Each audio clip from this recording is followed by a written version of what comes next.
Hey everybody, hello and welcome. Our guest today is a British-Nigerian casting director, producer, actress of stage and screen, and actor's coach. She is best known for casting SyFy's Z Nation and has cast 20 feature films, over 20 feature films, all shot in the Pacific Northwest.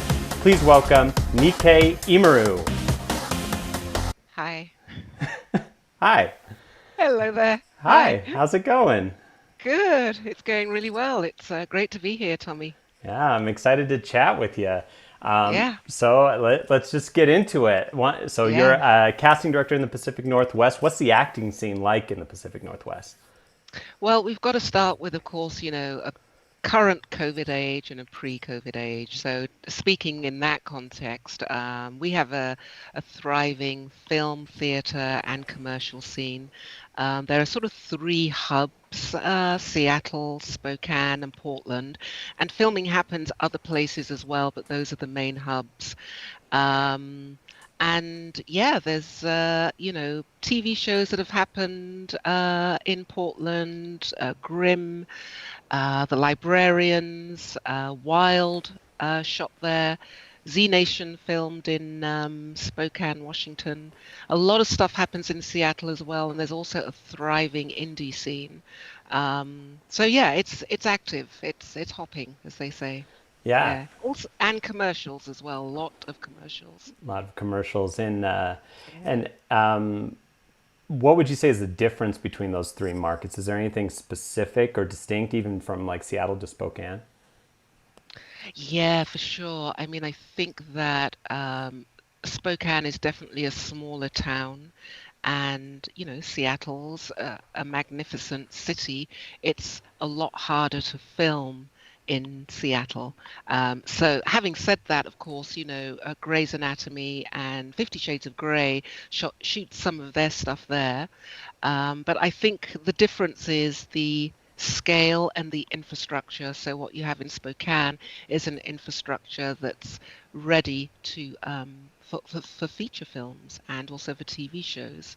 I think it's a little bit harder. You've got to push a little bit harder to achieve the same thing in Seattle. So I would say, as a producer, that's the main thing for me, and Um, as a casting director, yeah. yeah. And you've worked with actors all over. What do you think sets actors in the Pacific Northwest apart from other areas? Uh, I call us hybrid actors because we also have a really strong theatre scene in the Pacific Northwest. And so those actors have extraordinary agility and move quite effortlessly between commercials, film, television, theatre, and voiceover. And and they're driven, they're wanting, they're hungry to learn and to be involved at all levels of the craft. Yeah. Yeah. Yeah, sometimes I go to LA and it's a bit like, I get the feeling when I'm casting there, auditioning, that I am number three of 15 auditions they have that day. You know what I mean? And Yeah. so there's just a different sort of energy. Yeah, I think you see that in those regional markets where it's like, Yeah. maybe that audition has a little bit more weight because Yes. the frequency isn't as often. Yes. So, and that I mean, any audition can be that big break, but really when you have less volume, it's even more so. Less, absolutely. It's all about volume. Yeah.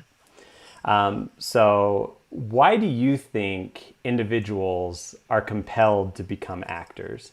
What is it inside us to want to act and be on stage or be on camera? This is such a good question. I think actors are restless. They have a restless nature. And I think those with a compulsion beyond 15 minutes of fame are searching. They're seeking ways to uncover and discover the human condition. And the way we do that as actors is by embodying characters. And so Yeah, I just think they're driven to. I think there's a compulsion to know more about what it is to be human. Yeah. Yeah. It almost sometimes feels from the actors I met too is that it's just like I have a story and I'm here and I want people to know that I'm here and that I have something to tell and that I have something about me that I want to show people. And so that's really interesting. You've personally inspired a lot of actors over the years. I'm curious, who are some people that have inspired you? Actors. You're asking me which It, actors, it, yeah? it could be an actor, yeah. Well, I was thinking about actors. I'm really, I think I'm very taken with and struck by Nigerian actors in Hollywood, being Nigerian myself. Adewale Agbaje, recently, he's in Lost, and he did an extraordinary, yeah, it was an autobiographical piece called Farming about growing up in England. Um, and then Cynthia Erivo, she played Harriet. But the reason I really am into her is really inspired by her is on Boss Baby. She plays Super Turtleneck CEO Baby. Her voice, she voices Super Turtleneck, and yeah, just love her. But a lot of theatre actors, Judi Dench, Ian McKellen, watching them when I grew up. Josette Simon is a black classical actress. Catherine Hunter, British actress, and good teachers. I'm inspired by good teachers that took me under their wing. Are Yeah. there any teachers in particular that you wanted to mention, or I'll put Sure. you on the spot? Miss Courthard, when I was 7 years old, took me to see Peter Pan. And I just remember my eyes going, oh my goodness, and just clapping forever. I think one of the characters, wakes up if we clap or something. And she was phenomenal. And then during my undergraduate years, George Savona and Gabrielle Griffin, Yeah. pretty phenomenal teachers. Yeah, I think yeah, that's great that it's something from a play that you watched. I think a lot of actors, that's how it started, right? Like you see, you go to a play and you're like, that I want to do that. I want to be yeah, that person. I can do that. Is that something that I can just do and that can be my yeah, career? I want to do that thing. yeah, And so whether it's acting or whether it's like screenwriting or directing or something, it's just yeah. like I want to either be the actor in this or I want to create this. I want to create something. And so I found that a lot of people are inspired by those moments when they're young, where they're just Yeah. like you said, their eyes just open. Like, what is this? I remember seeing Miss Courthard on stage. She was a teacher, and then in the evening she would do theatre and education. And just I couldn't speak. I just remember thinking, "Who are you? What's happening right now? What's going on?" As this whole world, unfolded on the stage. It was moving and powerful. Yeah. That's great. What I want to know, what brings you the most joy right now? What's something that, I guess that's the best way to ask it. What brings you the most joy? Uh, Being by water, being in nature, meditating always, and rollerblading. I've just started rollerblading, and that was super exhilarating. So both stillness and movement, those two things. Yeah. Just gives you that sense of inner peace, I guess, and just yeah, Yeah, I'm a bit of I don't know if I'm a speed freak. I think I'm a bit of a speed freak, actually, having said that. And so, yeah, rollerblading. I also like learning new things. I like the idea of falling over, standing up, learning technique, falling over, standing up, do it again. And yeah. so that's what I'm enjoying with rollerblading. No, that's awesome, man. Yeah. I haven't rollerbladed since I don't know. I was a kid. I think I would fall right on my face. Um, So I think it's easy as an actor, regardless if you're new or if you've been doing it for a while, to have self-doubt and to think, I'm not good enough, or why am I even doing this? How do you silence that? How do you silence self-doubt? Yeah, I work on this with actors a lot, obviously as a coach, and I experience considerable self-doubt in moments, particularly in moments of performance. And I think, you know, there are a couple of things that I teach, that I coach, is that the self-doubt is on a drive, it's on a loop. And to start learning to be present to actually what's going on within us. So the first thing I encourage is just saying stop to ourselves. Stop. Just stop. And then the next thing is this the truth? Is this real? And is this the truth?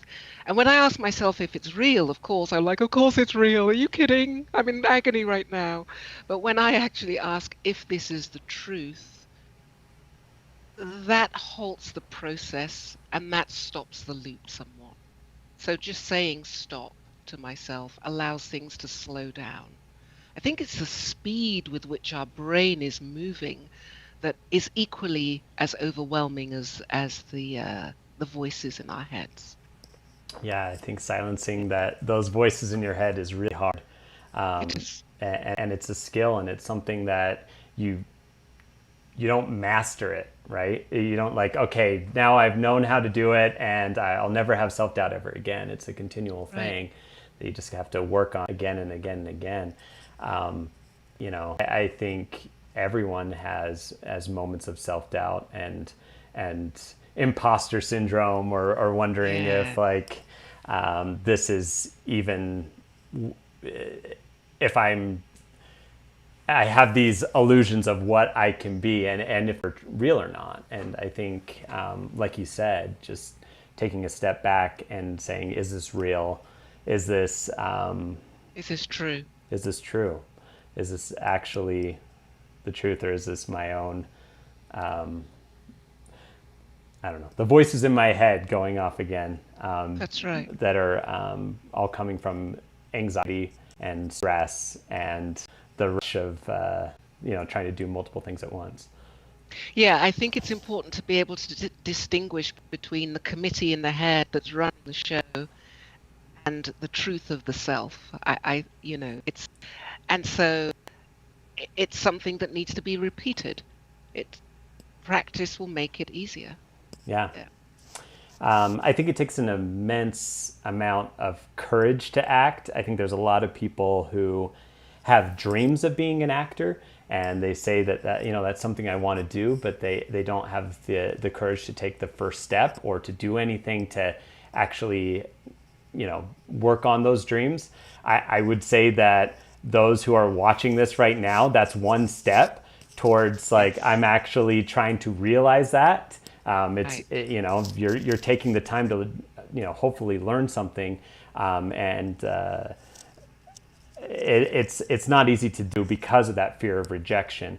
But rejection, as we've talked about, is a part of it. It's part of being an actor. Can't escape it. So how do I take that first step? How do I go from wanting to be an actor to actually doing something about it? Yeah, that's a good one. Rejection and failure, right? Those things are sort of twins. They walk side by side, and you know, implicit in that question is the answer. First step. It's okay to just keep taking one step.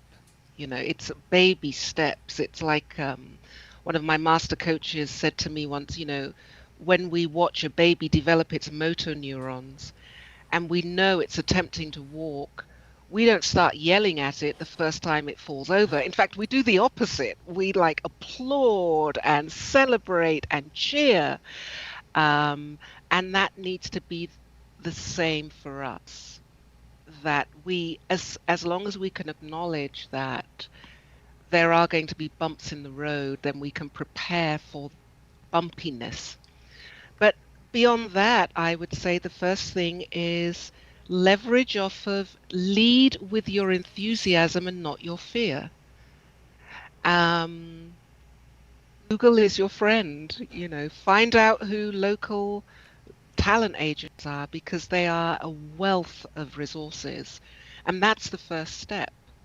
Um, and keep enjoying each first step as opposed to always projecting and future tripping. Yeah, no, I think that's great. It's so easy to look at everything and be like, oh, there's so much work to do, and you look at Yeah, the end of where you need to get to, and you don't think about what steps do I need to take today, or like, yeah, did I do anything yesterday to get to my goal? Did I do right, a single thing, even one thing? right. Yeah, No. Then what am I going to do today? Just one thing, and then kind of build on that, and then you can at least say that you're doing it as opposed to just thinking it into existence. yeah, yeah. I say to my actors, when they're doing their online profiles on casting networks, for example, which I think, by the way, is a fantastic platform. Um, and they say they don't have time or they got in late. And I've always said, ad nauseum, take 10% of the time that you spend on social media and transfer it to looking at your profile on casting networks. Just looking, just moving things around. Um, a little bit and often is my credo for what we do. Love that. There are different stylistic choices you can make when it comes to acting. You talk about the promiscuous actor and the monogamous actor. Could you explain to the audience what that is and what you mean by that? Yeah, I use humor when I'm working with actors because it's great. It's a great way of retaining information. And it was also a quick way. I work with a lot of actors that are going to transition or want to transition into film. They've done a lot of theatre and they have an agent and they just want to, try out film or commercials.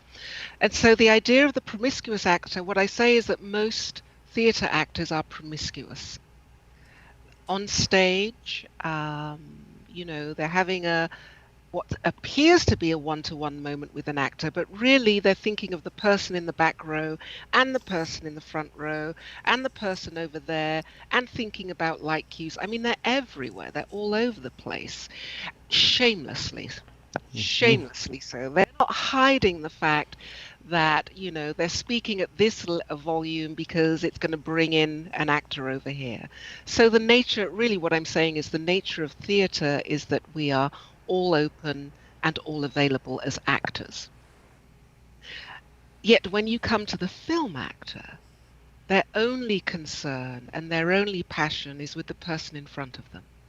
So even though they're surrounded by a film crew, in a moment of intimacy, they are actually being intimate with just that person, and that speaks to a more monogamous way of being in relationship.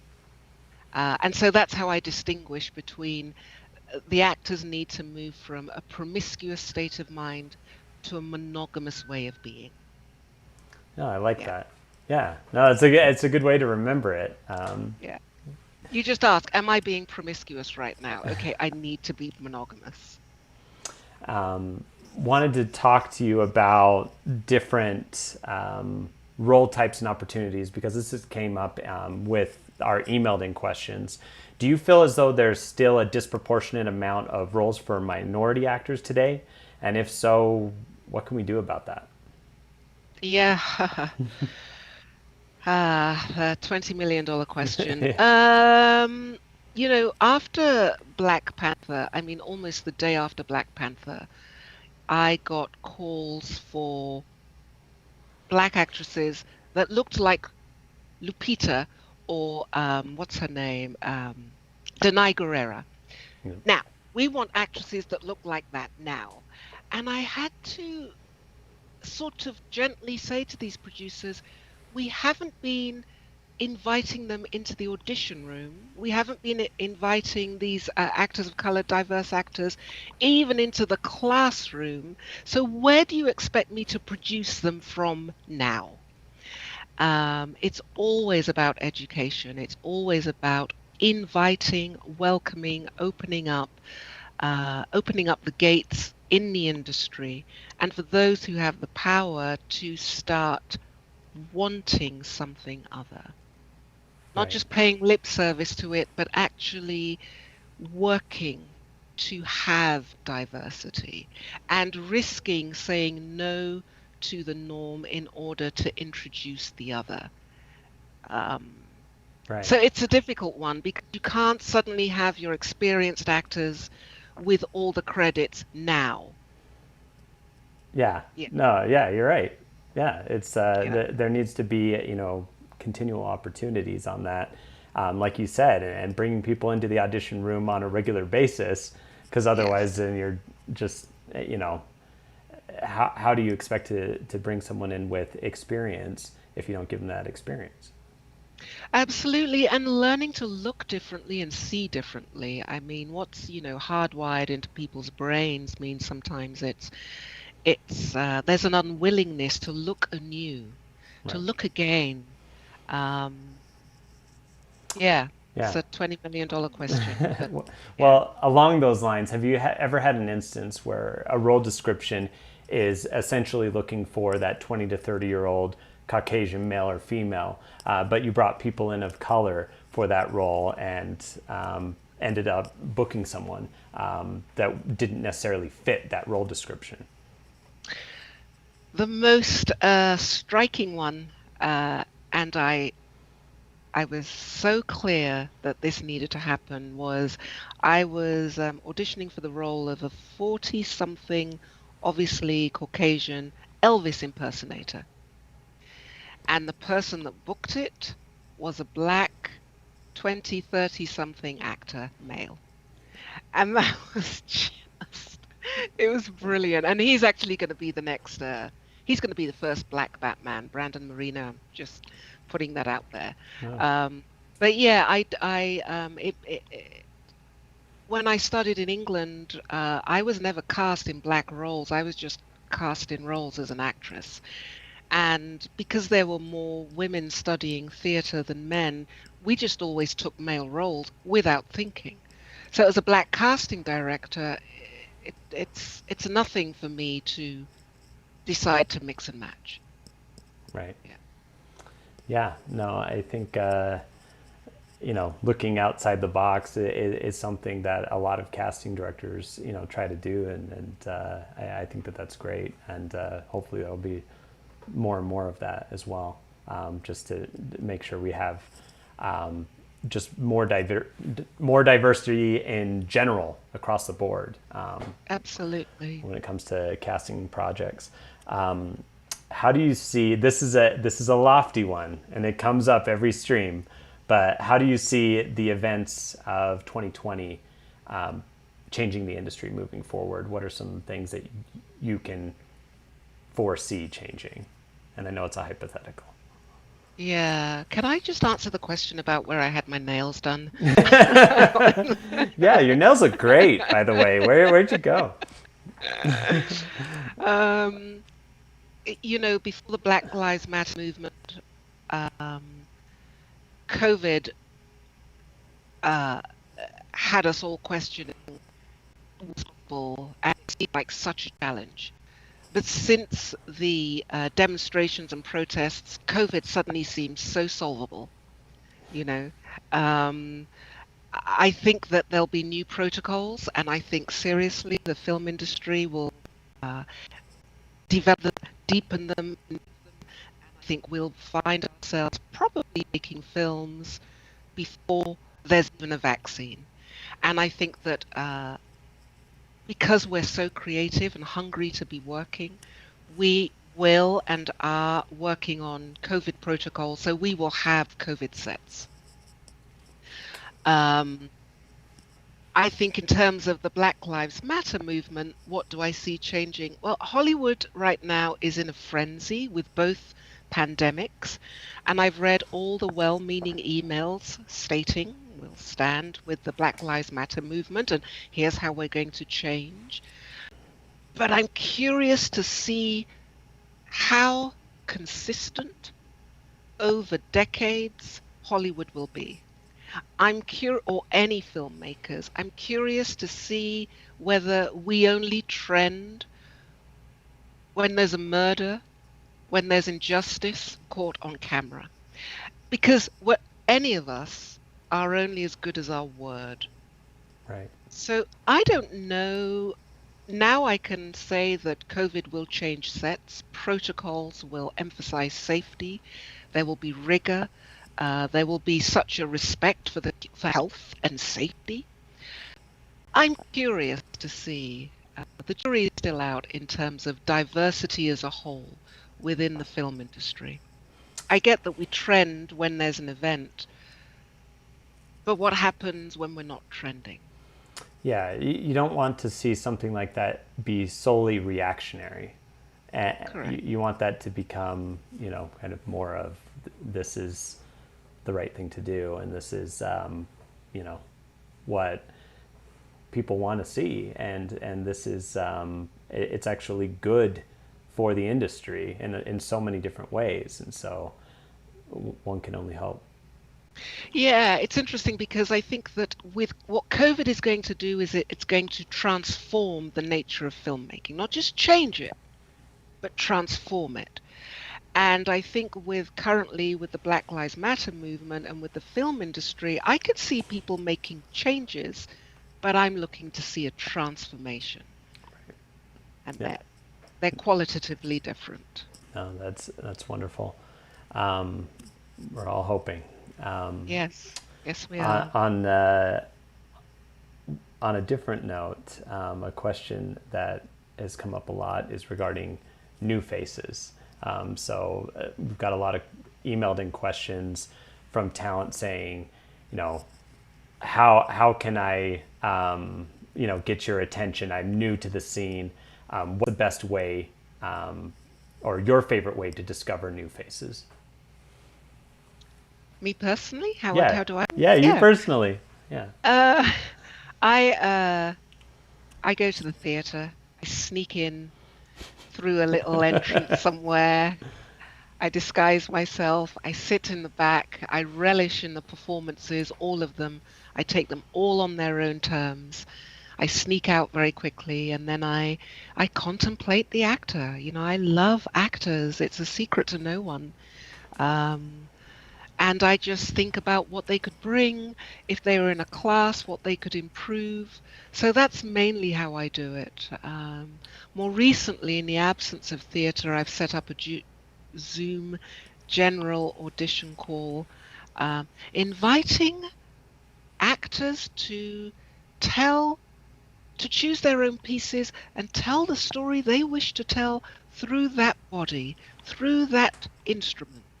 And so, anyway, there's information about that out there. Oh, I'm really interested. I'm sure everyone listening is interested in that as well. We put a link in the description. We'll see if we can put that in the chat as well. But thank you. Can you talk a little bit more about that? So how would an actor participate in those general auditions?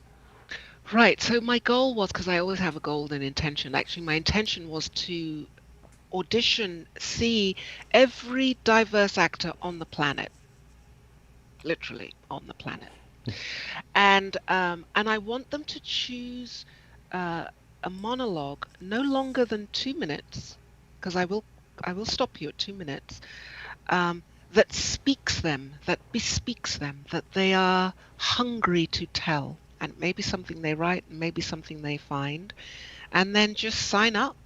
There's a Facebook page, and sign up for a slot, and it doesn't just have to be actors of color or diverse actors. It can be really anyone, but I particularly am wanting to see the stories that diverse actors of color want to tell right now, want me to see right now as a casting director. It's amazing. So definitely check that out, and thank you. we are going to go into our emailed in questions now. Before we get into that, just want to mention that if you have any questions for Nike, you can add them in the chat and we'll get to them towards the end of this live stream. So first thing I'm going to do is go to this first question. Okay. Is it okay to forward headshot resumes directly to casting agents like yourself, even if I have an agent? And if so, what is the best professional way of doing that? For me, if I invited everyone to send headshots, my inbox would explode. I really agents are my main point of contact. In the old days, people mailed in headshots, and that was good at that time. Now we're not doing that in the same way. I do think each casting director is different. I'm so busy on various projects that I'm not really going to pay that much attention. Oh, that's good to know. Yeah. So Yeah. have your agent send that over, or if they're pitching, I guess. Yeah, well, you know what agents do is they will email me and say, I've got this new person that I'd like you to have a look at or consider. And agents do that a lot. They're really good at repping their people. So, yeah. Awesome. Are there times when you just hit delete on an audition? For instance, not having a plain background or using props. I don't hit delete for those reasons, not having a plain background or using props if they're necessary. But if I can't hear or I can't see the actor, I will hit delete, bearing in mind that I probably have another 200 to 300 self-tapes to look at.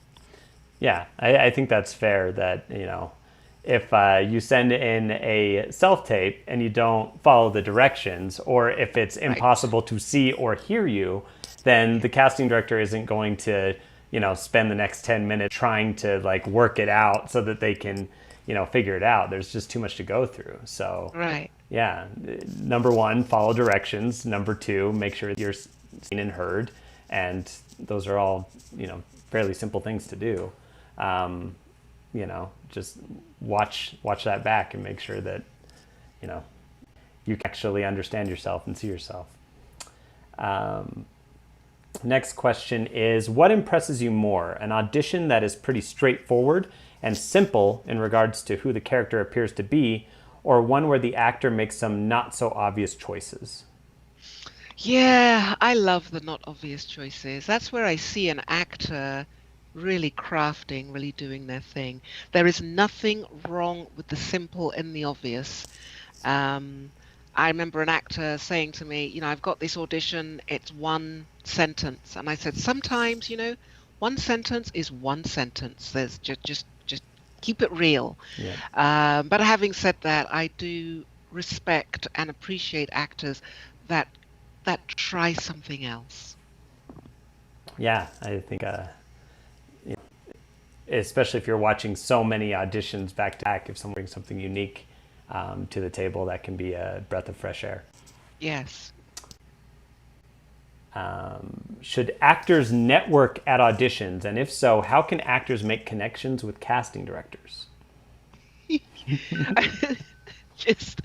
I just have this vision. My assistants are probably laughing. Yeah, just don't be networking at auditions. Just show up and be the actor, do the work. Networking, wanting to tell me your life story does not go down well, because I am myself positioned to be receiving just the work of the actor. And I say, if there's any networking thing that you feel you have to do, it needs to happen somewhere else, certainly not with the studio space or even in the waiting area. Great advice. How much movement is appropriate in a self-tape?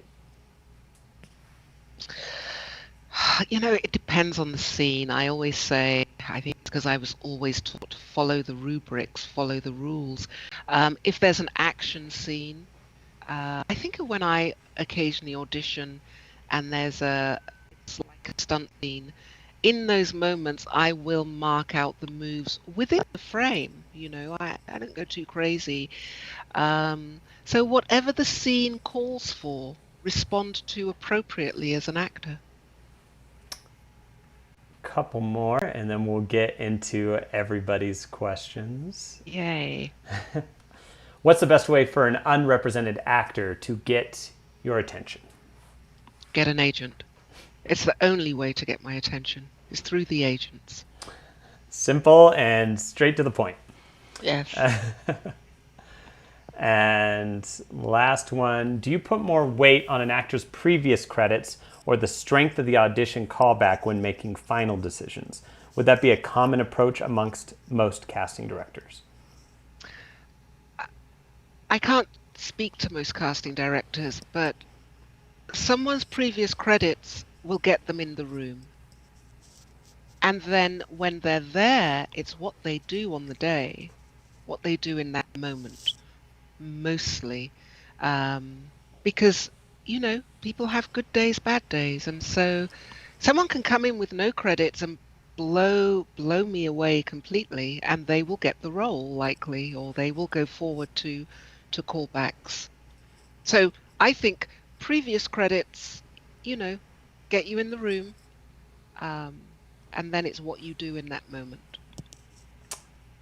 Awesome. So we can now go into the live questions, which Yay! Bring them on. I'm excited for.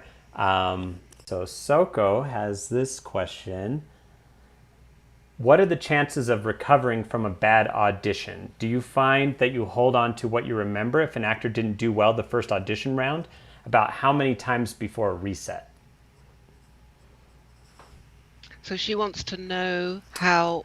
So she came in, an example, and did a bad audition. Is that something that you remember? And how long, will you hold that against that actor if they come in to audition again? Or will you, is the question. Yeah, my language is different. I don't see bad auditions. I see actors that may be discounted, that are not entered, that have not understood the scene. And so I always give actors another chance. Sometimes I help them to reframe or rethink, but that's not in my vocabulary, bad audition. So yeah. I would just talk to them and have them do it again. It doesn't linger in my mind unless they do something stupid, like, I don't know, take out their device in the room and start texting. That's a bad audition.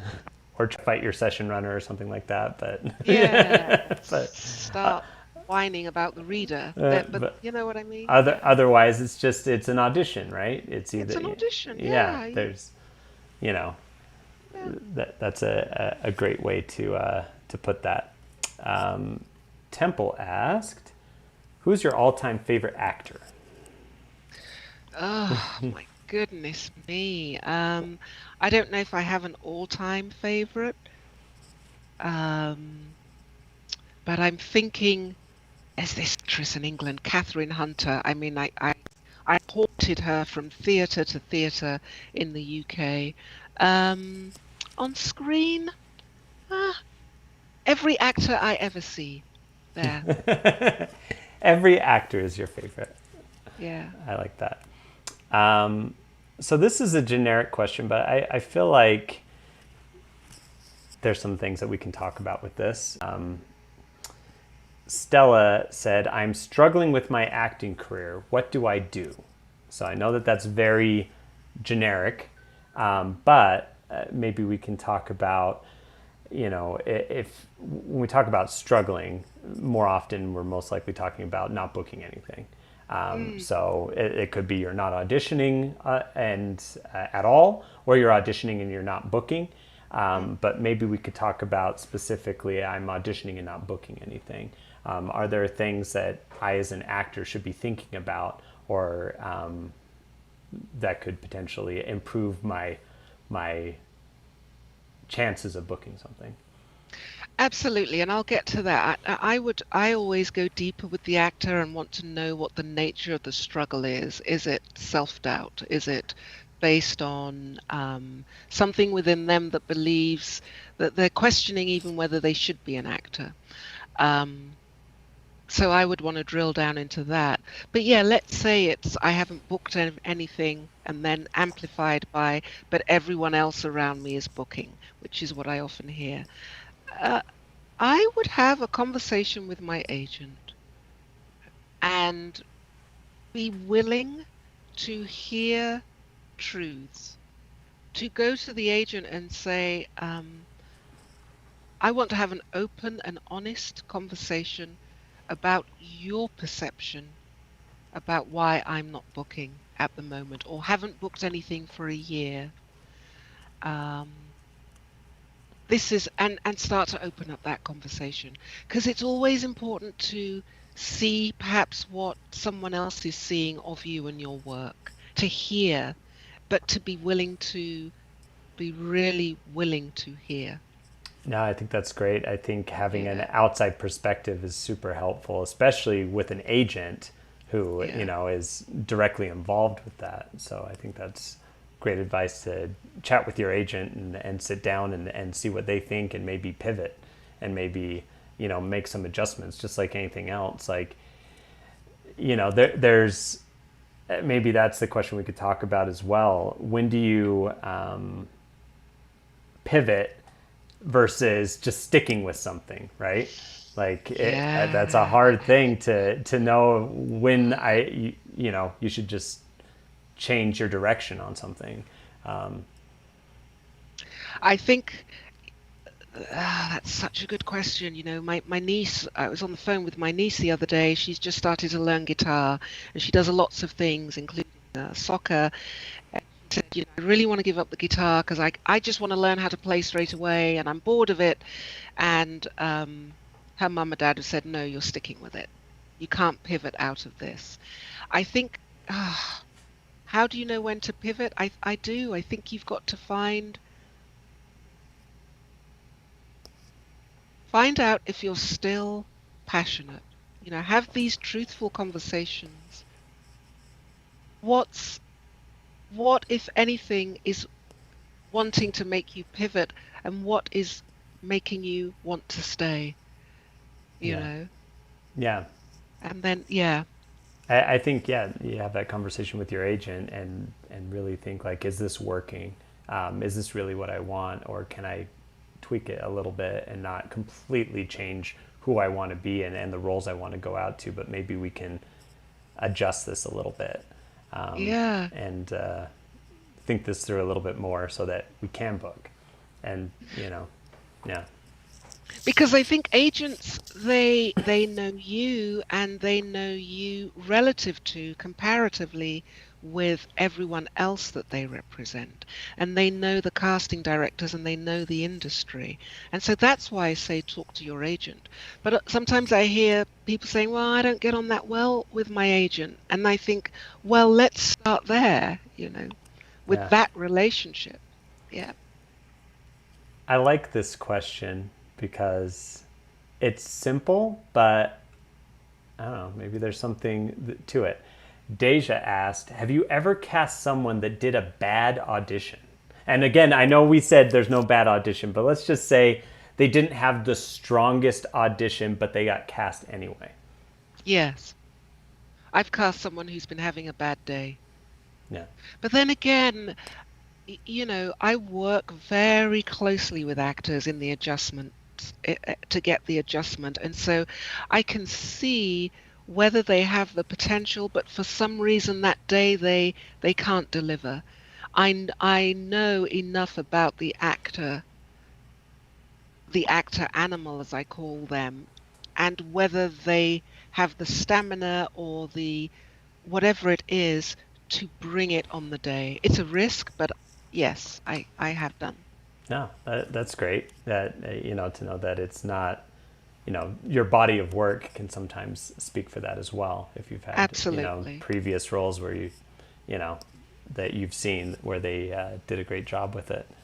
And sometimes, Tommy, just to continue on from there, a director will want an actor that doesn't have a particular skill set because of their look, because of something that they come with. And in those moments, sometimes I'm called to coach them on set, or the directors absolutely willing to work with them. So, Yes, great to know. Um, Sagittarius just asked this question. what a beautiful name, Sagittarius. Should I be focusing on gaining more experience by independent films or focus more on coaching? Because I have a self doubt issue that is affecting my bigger auditions. Both. Both will grow you. Both will deepen the confidence. Have the coaching to discern what the issues are and the blocks, and the other stuff is practice for the craft. And if you can do both at the same time, brilliant, do it. Vic has this question. We talked about it a little bit, but maybe we can talk about it in more depth. Do you deal with talent who don't have agents yet or in middle of transitioning from one agent to another? Can they send their websites to you? Getting a reputable agent in LA is far more difficult. So I know how difficult it is. Talent don't have agents I don't work with. Um, Sometimes it's just purely if I did, I would be swamped because right, there are so many, right? And agents are my go-to, and all sorts of issues are covered legally. As a CSA member and working within unions, we go to agents. Someone who's in transition, yeah, I guess I don't know how they would reach me. right. But I would say get with an agent really quickly, especially if you have a significant body of work. And if you don't, it might be worth risking trying to contact the casting director. The next question is, when you go in the room and the casting director is rushing the lines to you and the setup, is it okay to ask them to slow down and clarify or ask what the frame is, etc.? Yeah, I think so. It's certainly okay to ask me. What is off-putting is when an actor walks into the room and says, "Hey, I have a question about the character in the script," and it's like, let's just hit your mark. Let's get you slated. Show me what you've got, and then ask the questions. But I think that if you feel rushed because you're being asked to cold read something, I think it's okay to wait till they finish and then ask for a clarification. Awesome. And we have time for a few more. So I'm going to see what other questions we have that we didn't already talk about. Maybe you can answer this, maybe not. Okay. This is kind of regarding an agent. So I'm coming from years of work in the dance and commercial world and seeking a theatrical agent. What is the best way to get a theatrical agent? Is a theatrical agent more important than a manager?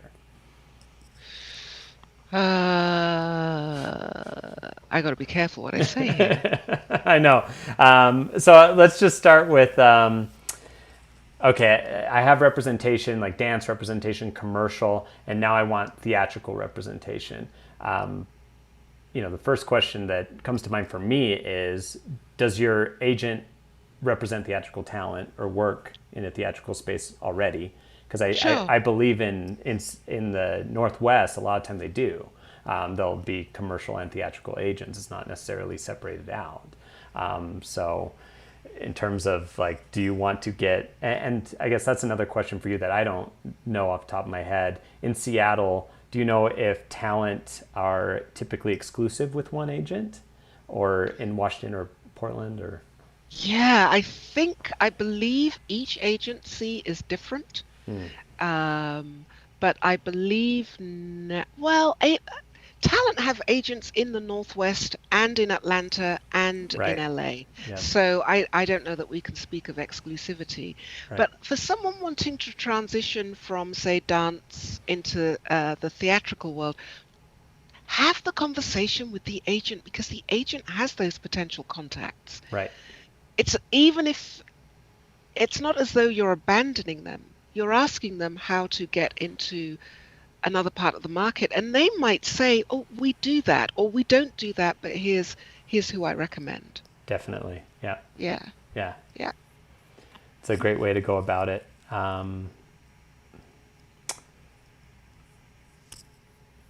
So I want to say Tene. I'm so bad at people's names. The question is, I see that you're executive producing Liberty's Daughters, which has been in the scripting phase for 2 years. Will the script be completed soon to start casting? Also, will you be casting it? It's a Liberty's Daughters is a TV show that I'm developing, and the executive producer on Rebel Cat is producing. Um, we are at the moment reshopping it. It is out there again in the ether, and there is considerable interest for it. Will I be casting? I think I'll be overseeing the casting for it.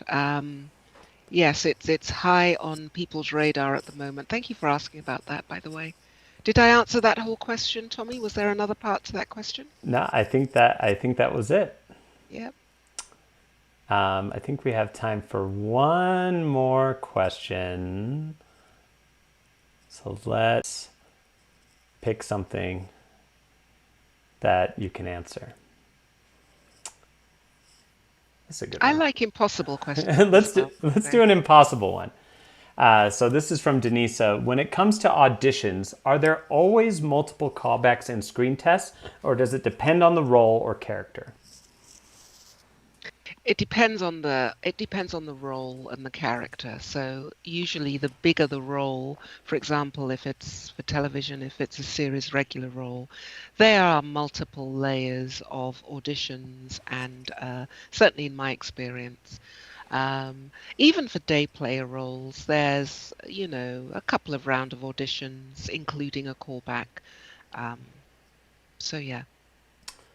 That's great. I had a couple people ask about the Facebook group because I think it's closed. And so if I remember right, they have to request to join, or is it going to be open, or how does that work?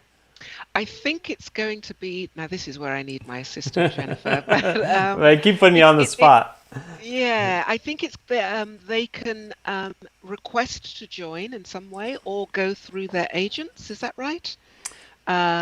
Oh, and agents will be letting them in, but I bet there's some way that it will be opened up so that people can sign up and join. So just check back on that link. It's in the Yeah, description and it's in the chat as well. So just check back on that, and definitely take advantage of that. please Um, do. Good to see any you. any last final words of encouragement or inspiration, or just a funny anecdote that you know, or anything that you want to leave us on? Don't give up. These are trying times. Um, and I know it's being said all the time, but some of the most extraordinary work has come forth during times of limitation, personal as well, personal as well as political, as well as social, and get just practice, practice, practice. Be okay about nothing happening accept what's in front of you. Be okay about practicing, learning, growing in this moment that is now. Um, I am a big believer in that. And then watch momentum grow with that a little bit every day. Watch momentum grow until you reach mass, and then mass, critical mass creates a breakthrough. So stay focused Yeah. and wait for that breakthrough. Yes, absolutely. All Keep right. doing something a little bit every day. Thank you so much, Nikkei. I had Thank a you. great time. Thank you, everybody, for attending, and we will see you next time. Thanks so much. Thank you, Stay, Tommy. stay safe. Take care.